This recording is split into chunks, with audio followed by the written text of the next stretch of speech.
Hi, my name is Meryl Ford, and I have the pleasure of introducing Ashwinaa Vaithianathan. I started getting to know Ashwinaa when I saw that she was my cubby buddy at the beginning of senior year, as her cubby was right below mine in the senior den. I quickly gathered that she was one of the most kind and caring souls that I had ever met. And so, once she found out that I was introducing her, I would get the weekly question, "Hey Meryl, have you written my intro yet?"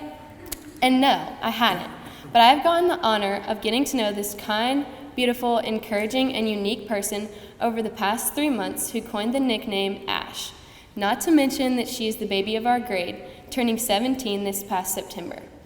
Ash is also a piano player, singer, dancer, artist, and STEM queen.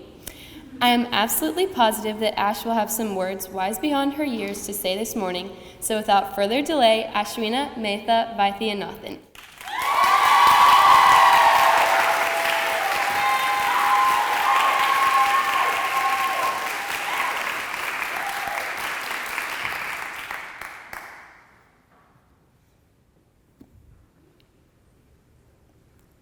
Do you trust the future, or do you fear the future?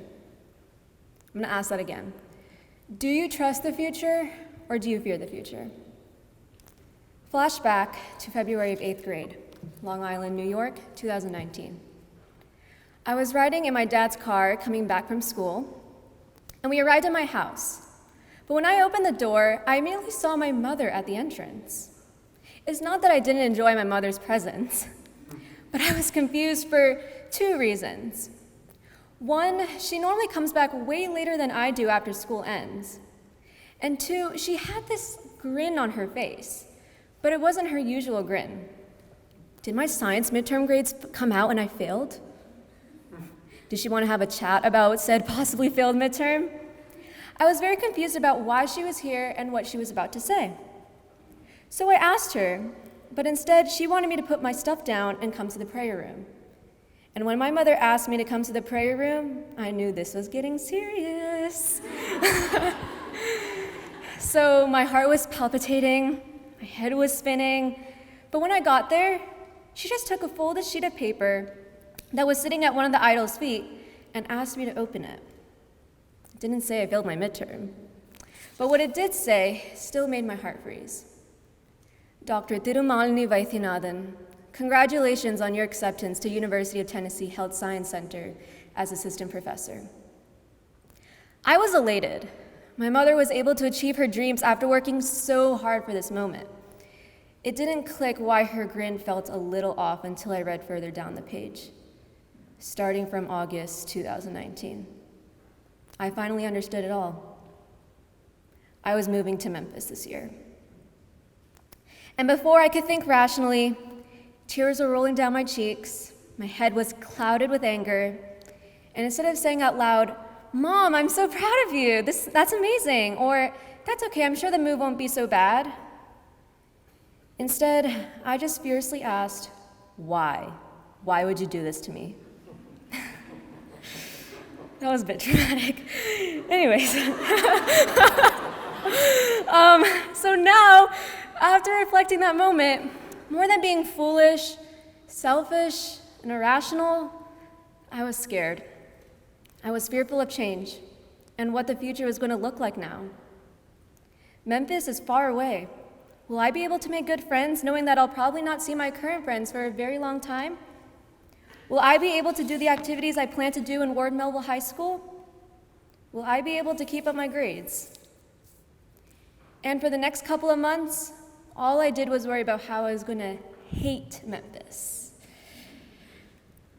But now, I don't think I could imagine a life without going to St. Mary's.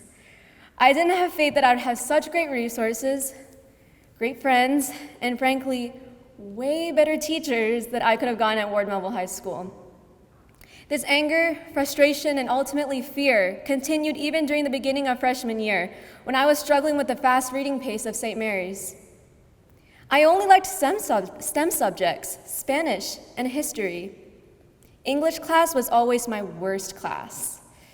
But in my old school, my English classes never taught me the grammar basics and how to annotate. Shocker. I always had it easy. But now that I was pushed to deeper waters and forced to think critically, I was even more scared and confused. But now I have built the confidence and patience it takes to tackle intense articles, analyze text, and contribute to literature classes, and even enjoy a passage given to me knowing that there was something behind it. Like there's something behind everything that happens in life. Behind every word someone says or event that occurs, there is a message behind it.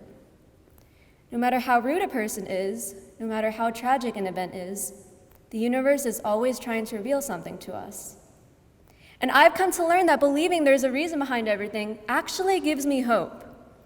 It gives me hope that failures don't translate to doom, but lessons to learn from.